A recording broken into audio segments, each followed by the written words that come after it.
Alright. So, apa yang dimaksudkan dengan interaksi antara organisma? So, interaksi ni adalah maksudnya ada perhubungan. So, perhubungan mestilah ada dua hala, okey? So, maksudnya interaksi antara organisma ni adalah perhubungan di antara uh, suatu organisma kepada organisma yang lain. So, ada pelbagai nama, ada macam-macam jenis interaksi yang kita panggil dalam organisma. Yang pertama adalah simbiosis, yang kedua adalah mutualisme, yang ketiga adalah komensalisme, dan yang keempat adalah parasitisme, seterusnya adalah mangsa pemangsa. So, setiap satu ni dia ada perbezaan daripada segi maksud dan jenis perhubungan di antara organisma. Yang last sekali adalah persaingan lah. Kita pergi yang pertama. Mutualisme, mutual. So kalau dalam bahasa Inggeris, mutual ni maksudnya ada kedua-dua pihak ataupun dua hala. So dalam gambar rajah ni awak lihat ada rama-rama, dia hisap madu daripada bunga. Okay. Ada burung, apa kita panggil ni? Burung gembala kerbau dengan kerbau ataupun lembu, buaya dengan burung. Pelik kenapa buaya ni dia tak makan pun burung ni. Okay. Dan lembu ni pun dia tak terganggu dengan kehadiran burung gembala kerbau ni yang ada. Dan rama-rama ni sebenarnya sangat-sangat beruntung dapat madu, tetapi walaupun awak nampak bunga ni bagi madu pada rama-rama, tapi dia juga memerlukan kehadiran serangga-serangga ini untuk menghisap madu yang ada pada setiap bunga. So tak semestinya pada haiwan, hubungan ini juga boleh jadi kepada tumbuh-tumbuhan. Okay, so mutualisme adalah interaksi yang memberi manfaat kepada kedua-dua organisma. Maksudnya kedua-dua dapat keuntungan, kedua-dua dapat kebaikan. Okay, semua saling memerlukan di antara satu sama lain. Okay, cikgu ulang balik tadi. Okay, kalau gambar yang pertama, kenapa awak agaknya kata rama-rama ni penting kepada bunga?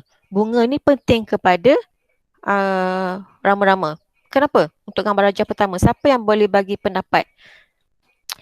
Bunga ni sebenarnya bagi apa dekat rama-rama? Bunga ni, apa sumbangan bunga ni kepada rama-rama? Dia bagi? Skrin tak apa dia? bergerak. Skrin tak bergerak. Oh, skrin tak bergerak. Apa ni? Tak nampak apa yang saya tunjuk. Oh, macam mana ni? Alah. Dia lambat ke apa ni? Sekejap.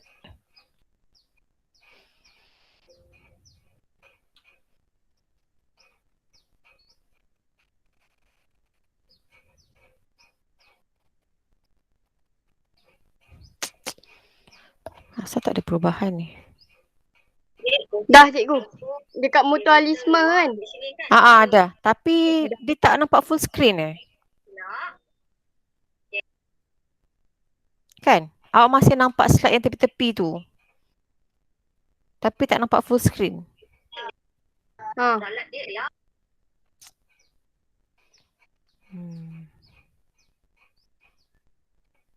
Sekejap, kalau cikgu conteng nak nampak ke? Tak nampak lah. Kenapa Sekejap. Cikgu sharing balik Sekejap cikgu sharing balik.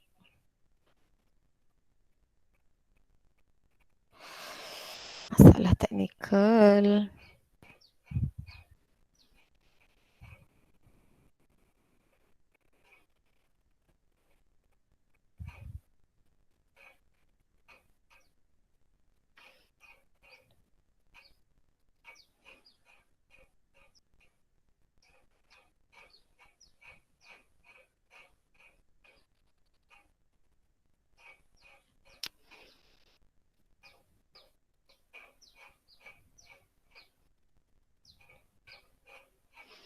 Awak tak nampak kan cikgu conteng ni?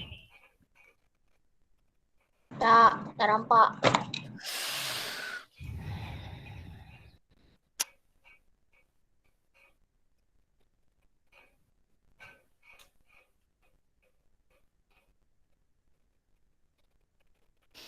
Tak apalah. Janji awak nampak skrin je. Tapi awak dengar je cikgu cakap. Okey. Gambar pertama tu awak nampak gambar apa? Rama-rama dengan bunga. Rama-rama dengan bunga. Okey. Apa sumbangan bunga ni kepada rama-rama? Dia bagi apa dekat bunga? Bunga bagi apa kepada rama-rama? Butir. Butir-butir apa nama. Rama-rama dia buat apa dekat bunga? Dia buat apa dengan butir-butir tu? Dia buat apa ni? Dia buat ni? Dia buat apa ni? Rama-rama sedang buat apa? Beri makan. Beri makan. Dia makan apa? Madu. Madu. So bunga dia bagi makan madu. Okey. So rama-rama ni pun jadi kenyang. Untung kepada rama-rama. Tetapi rama-rama apa pula sumbangan dia kepada bunga? Butir-butir dia ambil butir-butir bunga tu. Sebab dekat bunga ni bila dia isap madu kan madu dia kan jadi rasa melekit. So bila dia singgah dekat kelopak bunga tu dia akan segala butir-butir dia bunga tu akan melekat pada kaki rama-rama. So apa yang berlaku bila dia pergi ke bunga-bunga yang lain, butir-butir dia bunga yang ada pada kaki tu dia bawa sekali ke tempat lain. So bila butir-butir dia bunga ini bercampur ataupun bertemu, dia akan menghasilkan proses pendebungaan. Okey. Dah belajar tajuk pendebungaan? Pembiakan? Dah. So kepentingan bunga ni bagi madu. So kepentingan rama-rama ni dia memindahkan butir dia bunga untuk proses pendebungaan ataupun proses pembiakan bagi tumbuhan. Alright, gambar kedua. Oleh ada gambar burung gembala kerbau dengan gambar lembu ataupun kerbau. Okey, gambar pertama. Apa kepentingan burung kecil ni kepada lembu ni? Makan kutu lembu tu. Dia makan kutu ataupun makan semua serangga-serangga kecil ataupun unggas-unggas yang mengganggu lembu ni. Sebab lembu ni tak boleh nak menggaru. Kalau dia rasa gatal, dia rasa terganggu, dia tak boleh garu sendiri. So dia memerlukan burung-burung ni untuk makan serangga-serangga tersebut yang ada pada badan lembu ataupun kerbau. Okey. Kerbau ni apa pula sumbangan dia kepada burung gembala kerbau? Apa sumbangan kerbau? So dia pun dapat memberi makanan kepada burung-burung tersebut. Okey, gambar yang ketiga. Ada buaya, ada burung. Kenapa dia tak makan burung ni? Padahal dalam mulut je pun. Kenapa dia tak makan? Sebab burung tu tengah bersihkan gigi dia. Burung tu fungsi dia bersihkan segala sisa-sisa makanan yang ada dalam gigi dia. Sebab dia gigi banyak, tak pandai gosok gigi, so dia rasa tak selesa, so dia makan semua sisa-sisa yang ada di celah-celah gigi buaya. So apa fungsi buaya ni pada burung? Buaya ni dapat beri sumber makanan kepada burung itu. So ini dimaksudkan dengan mutualisme. Maksudnya kedua-dua pihak dapat keuntungan di antara satu sama lain. Okey. Slide yang seterusnya. Tak bergerak juga. Tak. Apa masalahnya? Apa masalah dia ni? Apa masalah dia ni? Dah cikgu dah. Okey. Itulah dia dapat tengok tapi masalahnya dia tak full screen. Okey, yang kedua adalah commensalisme. So tengok ada gambar shark, ada gambar ikan-ikan kecil, ada gambar tumbuhan, ada gambar anemone dengan apa nama ikan Nemo ni. So apa maksud commensalisme? So commensalisme adalah di mana interaksi yang memberi manfaat kepada salah satu organisma sahaja.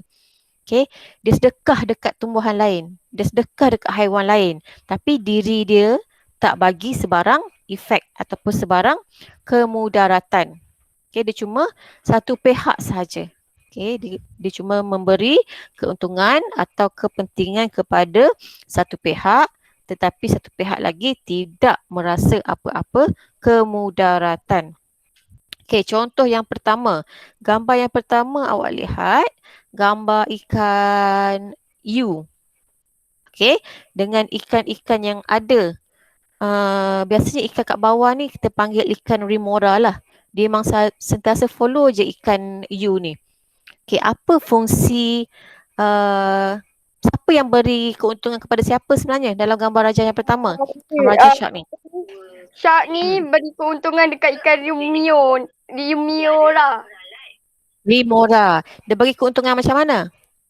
Makan sisa makanan ikan jerung ni.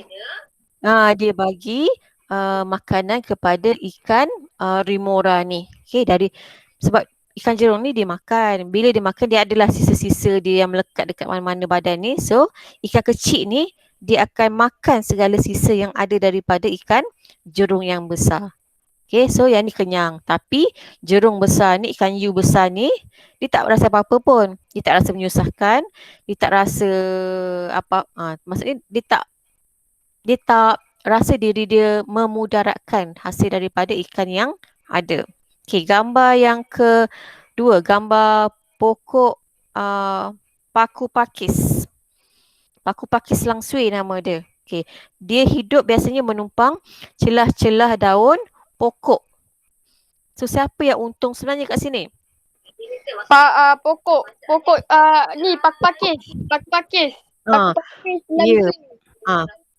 Pokok paku pakis langsui ni dia dapat keuntungan sebab dia memerlukan sumber cahaya dan dia tak adalah pokok macam dia tidak membesar macam pokok lain. So dia terpaksa menumpang di celah-celah dahan yang ada untuk mendapatkan sumber cahaya matahari yang mencukupi untuk menjalankan proses fotosintesis. Pokok lain yang dia tumpang, dia tak bagi sebarang kemudaratan. Maksudnya walaupun dia tumpang mana-mana pokok lain, tapi pokok tu tak matilah. Dia takkan ambil zat daripada pokok yang dia tumpang. Okay. Gambar yang ketiga. Apa fungsi ikan Nemo dengan anemone ni? Anemone ni maksudnya batu karang lah. Dia tinggal dekat anemone ni. Apa fungsi dia? Siapa yang untung sebenarnya dekat gambar raja ni? Pernah tengok tak cerita Finding Nemo? Ikan kecil. Siapa yang untung sebenarnya dalam gambar raja tu? Ikan badut. Ikan kecil yang ikan badut. Ikan badut ni, clownfish ni, yang cerita Finding Nemo tu kan. Ikan badut ni ataupun clownfish ni dapat keuntungan sebab dia dapat jadikan dia sebagai rumah dan membersihkan diri dia. Okay. Tapi yang anemone ni atau batu karang ni tak ada apa-apa efek pun. Dia tak rugi, dia pun tak untung. Dia ada je kat situ. Okay. So yang untung sini adalah ikan clownfish yang untung. Yang satu lagi pihak tak ada apa-apa sebarang kemudaratan ataupun keuntungan. Okey, gambar yang seterusnya. Kena tukar lagi agaknya. Okay, gambar yang seterusnya, parasitisma. So, parasitisma ni, apa maksud parasitisma? Okay. Kalau dalam perkataan bahasa Melayu, parasit. So, parasit ni maksudnya awak dengar macam sesuatu yang apa awak faham pasal parasit? Macam ulat, macam benda yang tak best kan? So, parasitisma ni adalah interaksi yang menguntungkan satu organisma sahaja dan memudaratkan satu organisma yang lain. Okay? Dia dapat untung, di samping itu dalam satu masa yang sama, dia merosakkan organisma yang dia duduk sekali tu. So, gambar raja yang pertama ni, gambar apa ni? Awak lihat. Gambar apa ni? Cacing. So, cacing ni biasanya dia hidup dalam, ni gambar dalam usus ni. Dalam perut. So, dalam perut, dalam usus. So, biasanya kalau dalam haiwan, satulah kita kena makan ubat cacing. Kalau awak rasa perut awak dah makan banyak, tapi awak tak sihat-sihat. Ataupun perut awak kembung. So, mungkin awak ada cacing. Sebab tu kalau pergi klinik, baby-baby biasanya doktor ataupun nurse suruh awak makan ubat cacing. Kenapa dia suruh makan ubat cacing? Sebab dia nak suruh cacing ni semua mati. Kenapa kita nak bunuh cacing ni dalam badan kita? Kenapa kita nak bunuh cacing? yang ada dalam badan kita ni. Bukan cacing dekat tanah tu. Biarkan dia duduk kat dalam perut lama-lama. Apa yang jadi? Sakit. Sakit. Kenapa sakit? Sebab dah Sebab makan dia cacing. makan Ha. ah Dia makan betul lah. Ini bukan cacing yang dalam tanah tu. Ini cacing yang ada dalam badan manusia dengan badan haiwan. Okey. Sebab dia nak hidup, dia bergantung kepada sumber makanan yang ada dalam badan manusia ataupun badan haiwan. So dia makan semua, kita dah makan. Tapi zat tu tak sampai pada badan kita. Cacing-cacing ni dulu yang makan semua zat-zat yang ada dalam badan kita. Okey, di samping itu dia boleh merosakkan, ya. Apa dia? Macam mana cacing tu boleh hidup dalam perut saya, perut kita orang ni? Sebab itulah kalau orang kata kena makan kena cuci tangan dulu. Sebab apa? Sebab dia punya telur tu dia tak nampak. Telur tu boleh ada dalam makanan, telur tu boleh ada dalam sayur, telur tu boleh ada dekat dalam kuku. Dia menetas dalam kita punya perut ataupun haiwan punya perut. Pernah tengok tak cacing pita? Siapa dah bela kucing ke bela anjing? Tak. saya. Tak. Awak pernah tengok tak? Cikgu ada bela kucing lah. Kucing tu sihat tapi perut dia buncit. Pada suatu ketika, bila cacing tu dah kenyang, dia boleh keluar daripada lubang tubuh haiwan tersebut. Cacing hidup-hidup lah. Memang cacing tu bukannya masuk dalam badan haiwan, seko-seko. Tak, dia masuk melalui telur yang belum menetas lagi. Mungkin makanan tu makanan tercemar ke, makanan kotor ke. So, bila dia dah kenyang, manusia ataupun haiwan tu tak dapat zat pun. Dia makan banyak tapi badan dia kurus sebab dia tak dapat zat. So siapa yang dapat zat? Haiwan-haiwan ni lah yang dapat zat. Cikgu tunjuk satu video. Menarik ni. Kena share ni, kena share. Sekejap ya.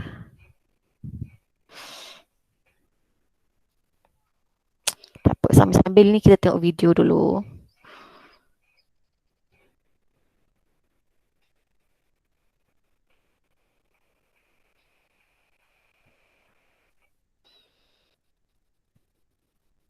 Sekejap ya.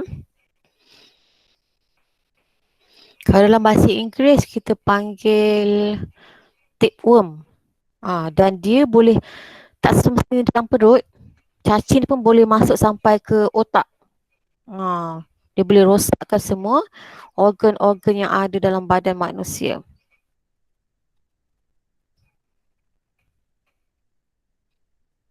Ya.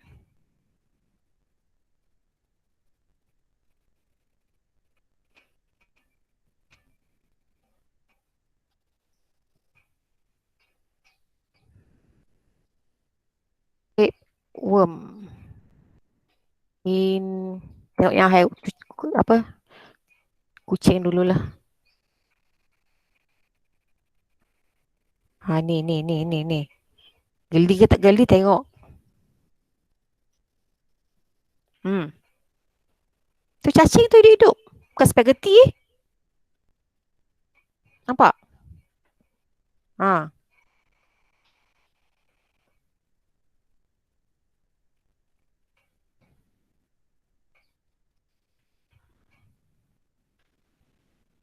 Cacing ni dia menumpang atas makanan yang ada dalam kucing. Dan kucing ni pula dapat sakit sebab dia makan tapi dia tak cukup zat. Dan dia merosakkan semua organ yang ada dalam usus ni. Tengok banyak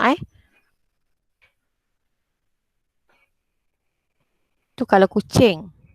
Manusia pun sama. Itu bahayanya cacing ni. Kena makan ubat cacing kalau kita rasa badan kita tak selesa.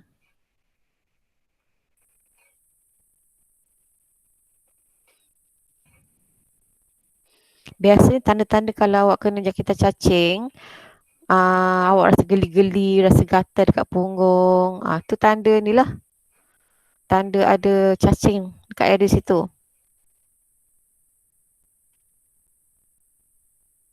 Ada pula gambar video dia.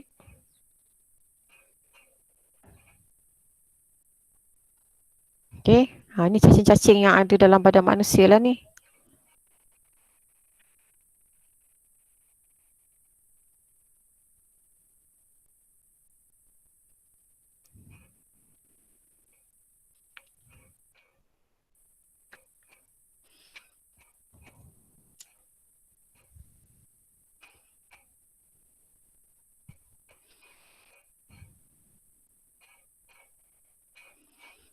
Tak ada pula video dia. Okay, yang ni yang boleh tengok kemudian lah. Okay. So, bukan boleh buat main-main lah orang kata cacing ni.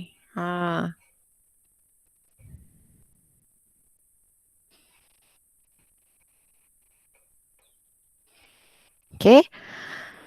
So, gambar pertama adalah gambar cacing yang ada dalam usus ataupun dalam perut manusia ataupun haiwan. Okay. Gambar yang kedua. Gambar apa ni? Nyamuk. Pokok busuk. Gambar nyamuk dulu. Gambar nyamuk dulu. Nyamuk dengan manusia ataupun haiwan. Siapa yang untung sebenarnya kat sini? Nyamuk. Nyamuk untung. Dia kenyang dapat hisap darah manusia. Kenyang. Okay, nyamuk kenyang. Siapa yang rugi kat sini? Manusia. Adalah manusia. Sama ada manusia ini boleh dapat jangkitan mana-mana penyakit daripada virus ataupun bakteria yang ada pada nyamuk. Okay. So, salah satu dapat kemudaratan ataupun dapat kerosakan pada mana satu lagi haiwan. Okay, gambar yang ketiga. Apa kaitan gambar ni dengan ni? Pokok busuk yang ambil air air daripada pokok yang dia tumpang. Dia parasit ni macam kalau gambar pokok paku pakis yang besar tadi, paku pakis langsui, dia tumpang aja. Dia tak ambil air ke, dia tak ambil zat daripada pokok lain. Tapi kalau pokok Rafflesia ni, dia makan semua zat-zat yang ada pada tumbuhan lain. Okay, dia tumpang sekali makan minum. Okay, samalah macam contoh kalau orang, dia pergi tumpang rumah kawan dia, tapi dia makan sekali, dia minum barang orang tu, dia mandi, dia pakai elektrik, dia tak bayar bil elektrik, dia makan tapi dia tak bayar harga makanan kawan tu, duduk rumah orang tu tapi tak bayar sewa sekali orang tu. So orang tu dikatakan sebagai parasit lah sebab dia tak menyumbang apa-apa keuntungan kepada kawan dia yang satu lagi, tapi dia ambil keuntungan tu untuk kepentingan diri dia sendiri. Itu maksudnya parasitisme. So dalam kes bunga ni, dia untung sebab dia ambil daripada zat ataupun air daripada tumbuhan lain untuk membesar. Dia duduk saja je. Mama tak kerja lah. Okay, gambar yang keempat. Ni gambar apa ni? Macam gambar telur. Telur dengan Beluncas. daun kan? So kat sini siapa yang untung? Yang untungnya adalah ulat ni, bila dia menetas jadi beluncas. Okay. So dia makan semua daun-daun yang ada dekat dengan dia. So yang untung ni ulat ni jadi kenyang. Yang ruginya adalah tumbuh-tumbuhan ni. Sebab bila daun semua dah habis kena makan, macam mana dia dapat sumber matahari? Macam mana dia nak dapat sumber karbon dioksida? Okay, untuk menjalankan proses fotosintesis. So lama-lama pokok ni boleh jadi matilah. Satu rugi, satu lagi untung. Okay, next. Mangsa dan pemangsa. Okay, mangsa maksudnya organisma yang dimakan. Pemangsa adalah organisma yang memakan ataupun memburu. Okay. So gambar rajai pertama, mangsanya adalah tikus. Pemangsanya adalah burung hantu. Burung hantu kenyang dapat makan tikus. Tikus mati. Tak ada apa-apa keuntungan. Okay, gambar kedua. Beruang grizzly.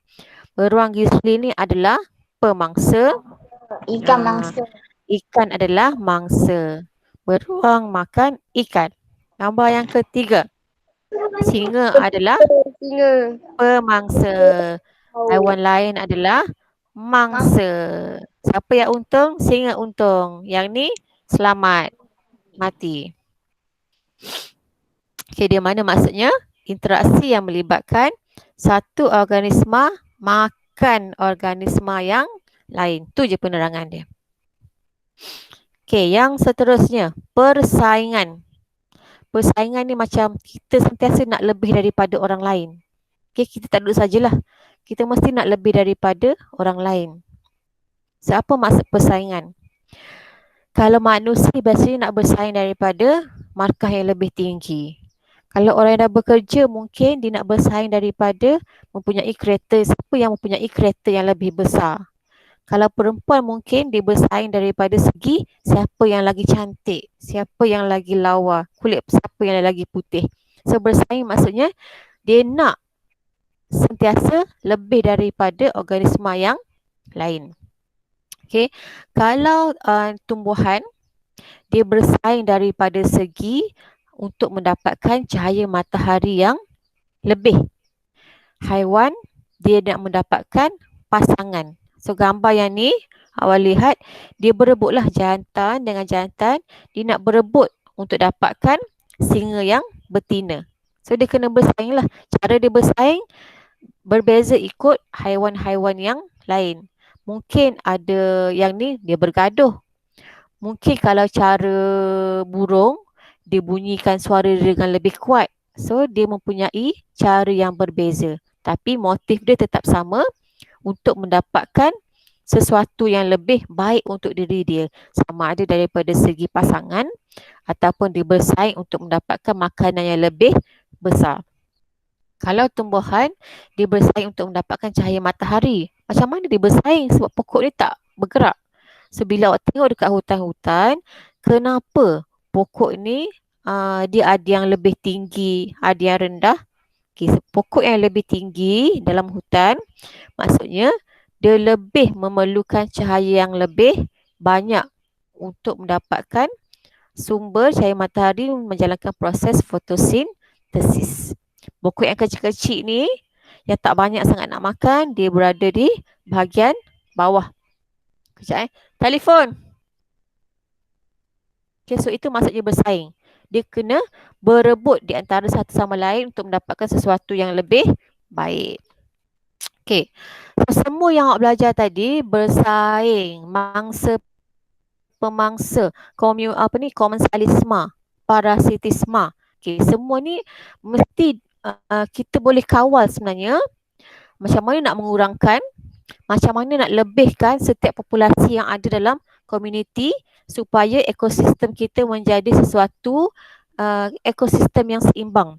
Maksudnya makanan kita sentiasa mencukupi. Okay, ular sentiasa cukup makan dengan tikus yang ada. Harimau sentiasa cukup makan bila ada rusa yang cukup dalam hutan.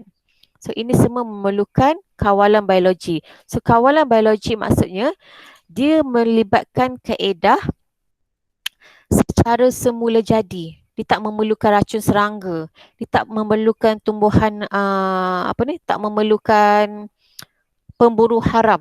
Okay, dia terjadi secara semula jadi. Itu yang dimaksudkan sebagai kawalan biologi. Okay, kawal maksudnya nak mengawal lah. Allah Akbar. Okay, kawal maksudnya kita nak kontrol. Nak kontrol macam mana?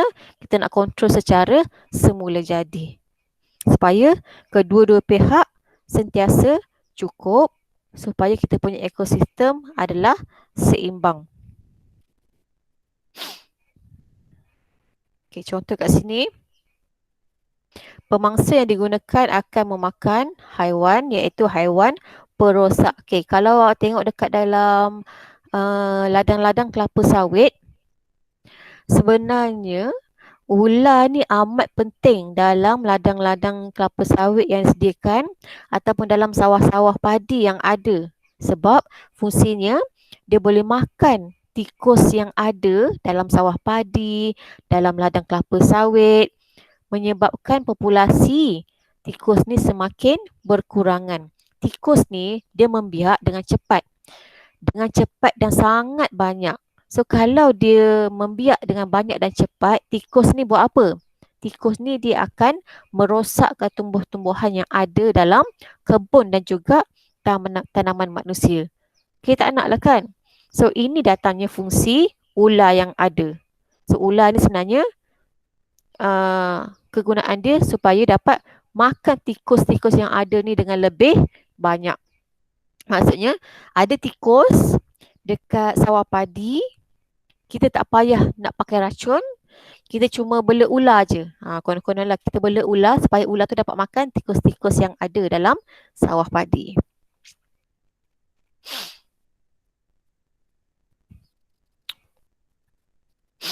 Okey. Okey, contoh lain lagi. Itik digunakan sebagai pemangsa di sawah padi untuk memusnahkan siput gondang. Dekat sawah padi juga, kalau awak tengok bukan saja-saja orang-orang dulu dia bela itik. Ada fungsi dia sebab itik ni dia akan makan semua siput-siput yang ada dekat sawah padi. Siput ni dia pun cepat bertelur. Sekali bertelur memang beribu-ribu lah. Dia senang membiak. So bila dah banyak sangat, siput-siput ni akan makan semua daun-daun ataupun bunga-bunga yang ada pada batang padi. Rosaklah kan? So kita tak nak. So orang dulu dia biasanya bela itik lah. Okay. Bila semua dah habis, itik ni pun manusia boleh gunakan untuk sumber makanan. So kita tak perlukan racun untuk membunuh siput-siput yang ada dalam sawah padi. Contoh lain lagi. Ini pun samalah macam ular tadi. Kalau pergi dekat ladang kelapa sawit, biasanya awak akan lihat ada dia bina rumah ataupun apa nama dia? Rumah burung hantu. Ni ada ladang, ada pokok kelapa sawit, ada pokok kelapa sawit. Biasanya orang ladang dia akan bina satu rumah hantu. Banyaklah. Banyak-banyak tempat dekat dalam ladang ni. Fungsi dia supaya dia akan makan semua tikus-tikus yang ada dalam ladang tersebut. Dia tak nak pakai racun sebab racun ni biasanya dia akan merosakkan alam sekitar. So dia cuma gunakan alam semula jadi sahaja. Okay. Bela burung hantu je modal dia. Tikus ni jadi kurang. Okay, contoh lain lagi. Banyak contoh kawalan biologi, maksudnya manusia ni sebenarnya tak perlukan racun untuk memusnahkan haiwan-haiwan perosak. Dia cuma perlukan haiwan lain saja untuk makan haiwan-haiwan perosak ni. Kumbang kura-kura ataupun ladybird untuk mengurangkan populasi afid. Afid ni biasanya dia macam kutu yang ada pada daun. Okay. Dan kuantitinya sangat-sangat banyak. Ni kecil ni. Okay. Biasanya kalau awak tanam cili dekat rumah, tanam terung ke pokok kecil-kecil, afid ataupun kutu daun ni sangat-sangat banyak. Kita boleh guna racun serangga, tapi kita tak nak lah. Kita cuma perlu bela ladybird ni saja. So dia akan makan semua kutu-kutu yang ada pada daun ni. So kutu ni dia akan hisap semua zat-zat yang ada dalam batang pokok. Pokok ni akan jadi rosak dan mati. Okay. Contoh kawalan biologi. So bila dekat dalam kolam akan ada nyamuk. So kita tak nak ada nyamuk membiak, kita bela ikan. So ikan ni akan berfungsi untuk makan semua jentik-jentik yang ada dalam kolam. So nyamuk tak boleh membiak lah. Kita tak perlu guna racun. Kan zaman sekarang ni ada musim nyamuk Aedes kan, dekat dalam kolam ikan, dekat dalam kolam yang kita buat lah kat rumah yang mana airnya tak bergerak. So cara dia, kita bela je ikan banyak-banyak. Jadi nyamuk tak boleh membiak dalam kawasan takungan tersebut. Biasa kalau orang ni dia guna racun kan, dia guna garam untuk nyamuk Aedes, tapi tak perlu pun. Bela ikan je cara paling senang. Okey, so itu saja mengenai kawalan biologi. Okay, itu saja mengenai kawalan biologi. Dan seterusnya, last sekali, apakah faktor-faktor yang mempengaruhi saiz populasi dalam ekosistem? Kita ada community, kita ada populasi, kita ada spesies. So, ada beberapa faktor yang boleh mempengaruhi kenapa haiwan tu jadi makin sikit. Kenapa tumbuhan tu makin sikit. So, yang pertama disebabkan oleh perubahan cuaca lah. Kalau cuaca panas sangat, kemarau, air tak cukup, tumbuhan akan jadi mati. Bila tumbuhan jadi mati, siapa yang makan tumbuhan ni akan memberi efek. Contohnya kalau beruang panda ni, dia memerlukan daun ataupun tumbuh-tumbuhan, daun buluh. Kalau daun dah tak ada, so tak cukup makan, dia pun tak boleh membiak dengan baik. Bila tak ada sumber makanan sekunder, apa yang jadi pada haiwan-haiwan karnivor ni? Dia pun sama, turut terjejas, tak ada sumber makanan. Okey. Antara lain disebabkan oleh serangan penyakit lah. Okey. Kalau tadi sebab alam semula jadi. Tapi kalau serangan penyakit ni pun sama. Bila pokok kena penyakit, pokok mati pun sama.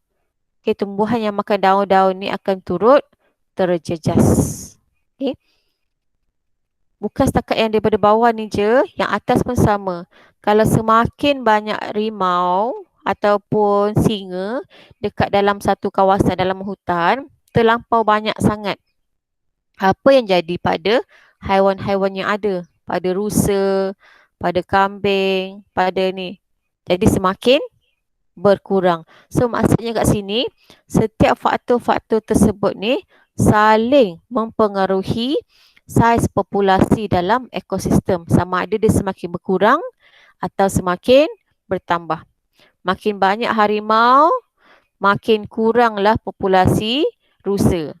Makin sikit harimau, makin banyak populasi mangsa yang ada. Okay.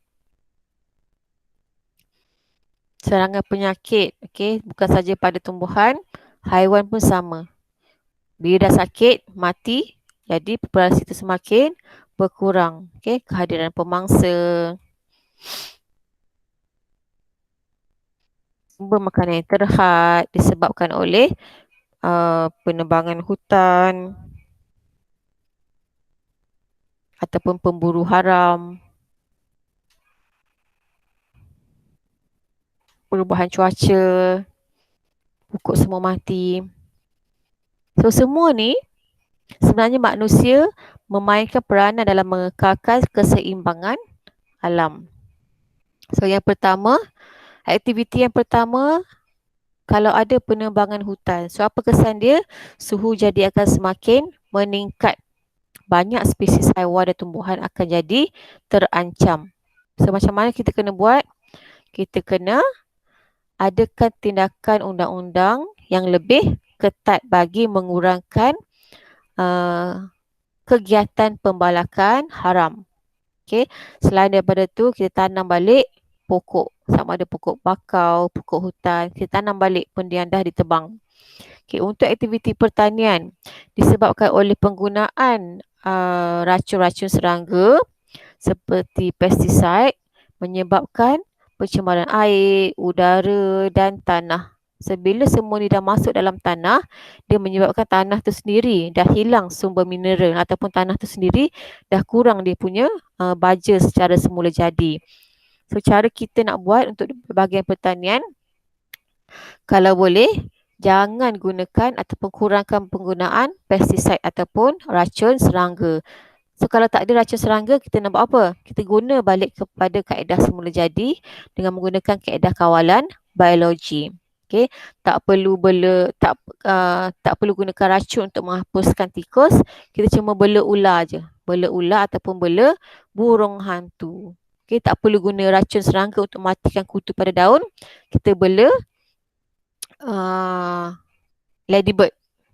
Okay. Supaya dia dapat makan semua kutu-kutu yang ada pada daun tersebut. Okay, daripada aktiviti perindustrian ataupun perkilangan, industri atau kilang dilepaskan asid dia lepaskan asap ke dalam udara. Okey, dan asid tersebut kita panggil kandungan yang ada dalam asap kilang tersebut kita panggil sulfur dioksida. So bila dia naik ke awan, dia akan menghasilkan hujan asid. Hujan asid ni bila jatuh pada tanah akan menyebabkan tanah tu menjadi berasid. So efek dia kepada tumbuh-tumbuhan. Tumbuh-tumbuhan ni lama-lama akan kurang zat ataupun cepat mati. Kesan rumah hijau. Maksudnya bila pokok ni dah mati, kesan rumah hijau ni menyebabkan kita punya bumi jadi semakin panas ataupun terkepung sebab udara tak boleh keluar, dia terkepung di kawasan kesan rumah hijau saja. So apa cara dia? Kita boleh wajibkan supaya setiap lubang-lubang asap yang ada pada kilang kita sediakan penapis yang tertentulah yang memang dicipta untuk menapis sumber-sumber yang tak elok daripada mencemar alam sekitar. Okey, begitu juga dengan merawat bahan buangan industri sebelum melepaskan ke sungai. So kita ada loji-loji pembersihan lah, loji-loji pemulihan air supaya air tu dapat diproses, ditapis. Air yang bersih saja yang akan dilepaskan ke sungai. Okey. Last sekali pembuangan sampah sarap. So kesan dia bau busuk, banjir kilat, sungai tersumbat, lukang tersumbat. So cara dia kita kena amalkan kita semula barangan serta mengurangkan pembuangan sampah yang banyak lah. Okey. Kita kena amalkan 3R. Kita semula iaitu apa dia? Recycle. Apa 3R? Recycle, reuse, dengan satu lagi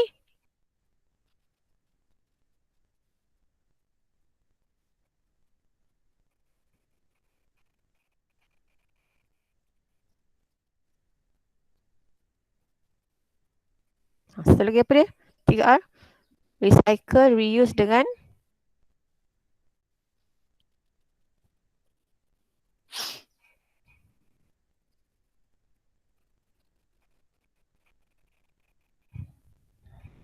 okey. So itu sahaja untuk hari ini. So awak punya kerja rumah. Okey, kerja rumah awak siapkan latihan formatif daripada buku teks muka surat 2.4 sahaja. Okey, nota latihan formatif 2.4 soalan 1 dan 2 sahaja.